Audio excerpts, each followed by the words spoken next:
بسم اللہ الرحمن الرحیم۔ حضرت ابو ہریرہ رضی اللہ تعالیٰ عنہ سے روایت ہے، انہوں نے کہا، رسول اللہ صلی اللہ علیہ وسلم نے فرمایا، مونچھیں اچھی طرح کاٹو اور داڑھیاں بڑھاؤ اور محبوس کی مخالفت کرو۔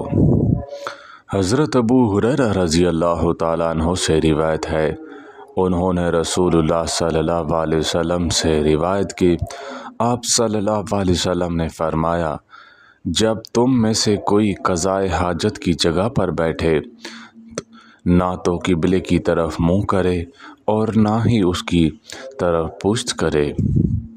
حضرت ابو ہریرہ رضی اللہ تعالیٰ عنہ سے یہ بھی روایت ہے، رسول اللہ صلی اللہ علیہ وسلم نے فرمایا، برکت اور عفت کا مالک ہمارا رب ہر رات کو جب رات کا آخری تہائی حصہ باقی رہ جاتا ہے تو دنیا آسمان پر نزول فرماتا ہے اور کہتا ہے، کون مجھے پکارتا ہے میں اس کی پکار سنوں، کون مجھ سے مانگتا ہے میں اس کو دوں، اور کون مجھ سے بخشش طلب کرتا ہے میں اس کو بخش دوں۔